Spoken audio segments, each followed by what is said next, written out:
The Pomegranate Seeds from the Tanglewood Tales. Mother Circe was exceedingly fond of her daughter Persephone, and seldom let her go alone into the fields. But just at the time when my story begins, the good lady was very busy, because she had the care of the wheat and the Indian corn and the rye and barley, and in short, of the crops of every kind all over the earth. And as the season had thus far been uncommonly backward, it was necessary to make the harvest ripen more speedily than usual. So she put on her turban, made of poppies, a kind of flower which she was always noted for wearing, and got into her car drawn by a pair of winged dragons, and was just ready to set off. "Dear mother," said Persephone, "I shall be very lonely while you are away. May I not run down to the shore and ask some of the sea nymphs to come up out of the waves and play with me?" "Yes, child," answered Mother Ceres. "The sea nymphs are good creatures and will never lead you into any harm. But you must take care not to stray away from them, nor go wandering about the fields by yourself. Young girls without their mothers to take care of them are very apt to get into mischief." The child promised to be as prudent as if she were a grown-up woman, and by the time the winged dragons had whirled the car out of sight, she was already on the shore calling to the sea nymphs to come and play with her. They knew Persephone's voice and were not long in showing their glistening faces and sea green hair above the water at the bottom of which was their home.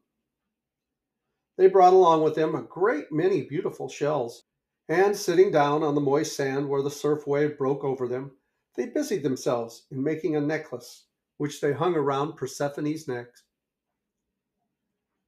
By way of showing her gratitude, the child besought them to go with her a little way into the fields, so that they might gather an abundance of flowers with which she would make each of her kind playmates a wreath. "Oh no, dear Persephone," cried the sea nymphs, "we dare not go with you upon the dry land. We are apt to grow faint unless at every breath we can snuff up the salt breeze of the ocean. And don't you see how careful we are to let the surf wave break over us every moment or so, so as to keep ourselves comfortably moist? If it were not for that, we would soon look like bunches of uprooted seaweed dried in the sun." "It is a great pity," said Persephone. "But do you wait for me here, and I will run and gather my apron full of flowers, and be back again before the surf wave has broken 10 times over you. I long to make you some wreaths that shall be as lovely as this necklace of many colored shells." "We will wait then," answered the sea nymphs. "But while you are gone, we may as well lie down on a bank of soft sponge under the water. The air today is a little too dry for our comfort, but we will pop up our heads every few minutes to see if you are coming." The young Persephone ran quickly to a spot where only the day before she had seen a great many flowers. These, however, were now a little past their bloom, and wishing to give her friends the freshest and loveliest blossoms, she strayed farther into the field and found some that made her scream with delight. Never had she met with such exquisite flowers before. Violets so large and fragrant, roses with so rich and delicate a blush, such superb hyacinths, and such aromatic pinks, and many others, some of which seemed to be of new shapes and colors.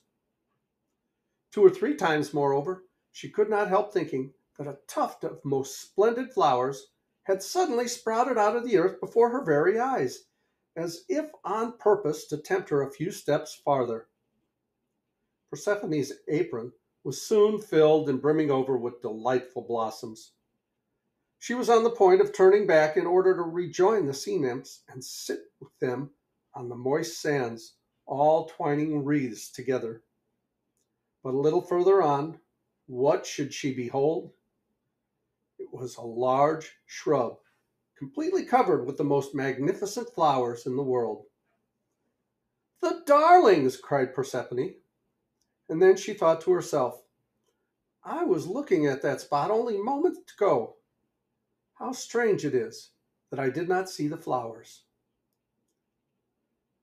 And we'll pause here and continue with this story in the next video. Please reach down, click like, subscribe to our channel, leave a comment. We'd love to hear from you. I love you guys. As Tigger says, ta-ta for now.